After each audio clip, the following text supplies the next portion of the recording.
u nekom trenutku tokom mog studiranja su počeli da me interesuju analogni sintesajzeri, a razlika između analognih i u stvari postoje i analogni sintesajzeri koji bi se kod nas zvali modularni sintesajzeri, koji su ono što se povezuje kablovima i tako dalje. Kao oni u telefonski operateri. Jeste, da, kao staro vreme zoveš 988 i kao povežite me sa... Da. Na taj način slično tako, to je baš dobar primjer. Slično tako funkcioniše, samo izgleda komplikovano kada kreneš, ali kada uđeš u tu priču je mnogo zabavno. Zato što ti kao korisnik tog sintesajzera biraš stvari koje je u običnom sintesajzeru neko drugi odabrao za tebe. Znači ti kupiš, ajde da kažem, Profit je neki poznat sintesajzer, bar u Americi, ne znam ako je ovdje poznat, i to je kompanija koja napravi, njihovi inženjeri odluče kako će oni to da povežu, a ti sad ne vidiš te kablove jer je to iza maske koja izgleda onako jednostavno lepo, a ti onda kao pomeraš one knobs i samo čuješ neke razlike, ali kao ti, niko te ne pita, ideš redosledom koji su oni napravili. A zar te ne plaši to kad imaš toliko opcija kao?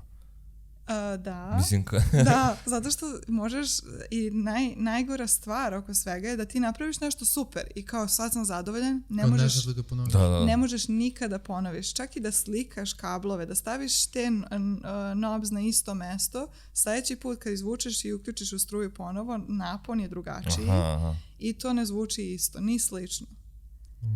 Tako da je, i meni je to bilo fascinantno i to me je nekako povezalo s tim zato što je kao zero memory, ono, nema uopšte tog momenta sačuvat ću ovo ili jedino ko si snimio sebe ako imaš kao ono što vi imate sada master out i onda si kao na nekom rekorderu snimio šta si ti kao radio, ali ne možeš da odeš da imaš uživo performans i kao ja ću sada sviram ispred vas, ja sam vežbao, znam šta sam hteo i kao došao sam, nije to, ja sam kući 100%. Ali možeš da snimiš samplove svake note i onda pa se ubaciš u program i... Teško, jako teško da se replikuje.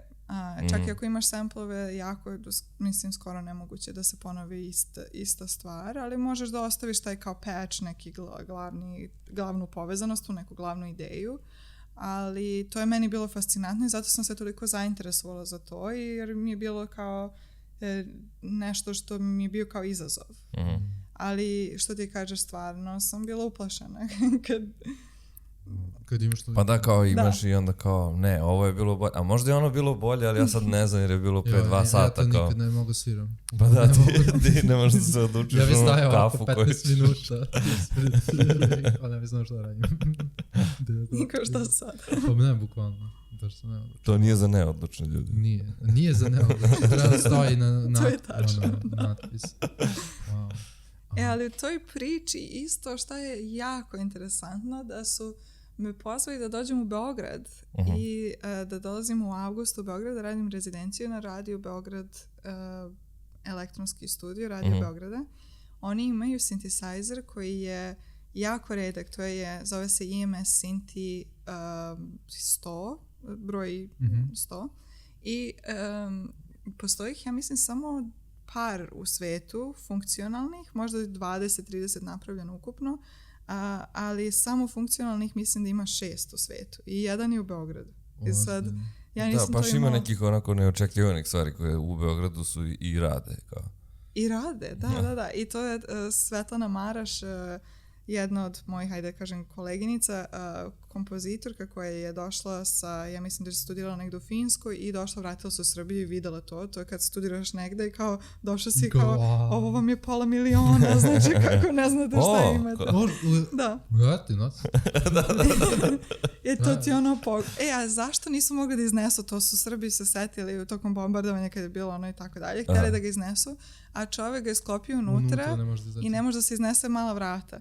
I tako da je ostao, sad je zaštićen, ja mislim da ga je Univerzitet Beograda zaštitio tako da ne može da se prodaje ili iznosi, jer je po tom zaštitom kao neki, ajde da kažem, primjerak redak. Da.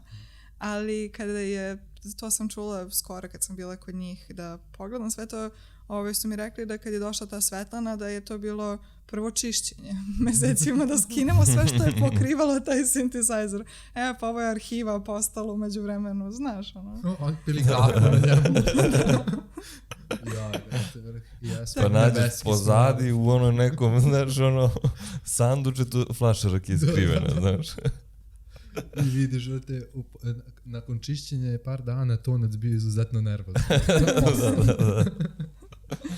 A mislim da čak sam gledao trailer za neki dokumentarac koji, to je bilo davno, verovatno taj dokumentarac izašao, o Radio Beogradu, ali neko je ono kao, da li su oni izgubili neke prostorije ili su nešto, ne, pa su raščišćavali i da je to kao, trailer je bio to kao raščišćavanje Radio Beograda i iznošenje tih starih.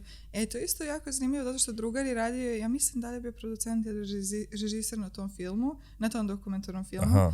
I drugarice su mi rekli, nisam ga pogledala još uvek, ali su mi drugarice koje su njegove dobre drugarice rekle, ma nije dobar, kao nisu to dobro radili, ali kao izvinjavam se, Srđe, sad izvini, ali šalim se, hoću da pogledam stvarno, jer sam čula da je snimljen fenomenalno i da je vizualno film stvarno retka konstrukcija, jer sad to više ne postoji. A znaš kako se zove film?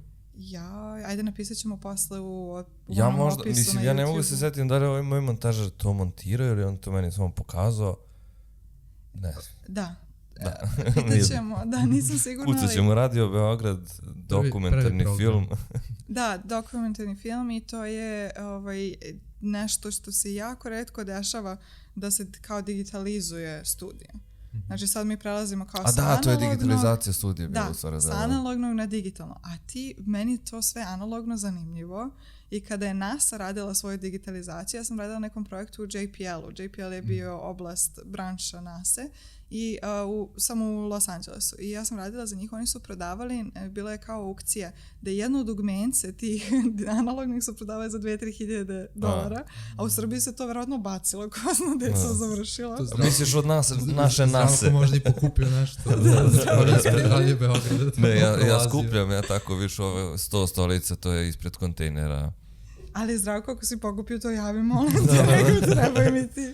A vidiš da kako je zanimljivo, u Americi sve kao kad se te javna preduzeća, sve postaje aukcije. Kao možda kupiš te nekih stvari. Kupiš i to jako lepo platiš za to, nije... Da. A ovdje verovatno to završi negde bačeno. Pa da, ili ako se nađe neko ima sreće, da zna, pa znaš, i onda... Mada kažu da na vojnom otpadu u Borči ima svašta da se nađe. Možda bi trebalo napraviti emisiju jednu u vojnom otpadu. Ako budete išli, idem sa vama. Ja tražim kontrolore sa Radija Beograda.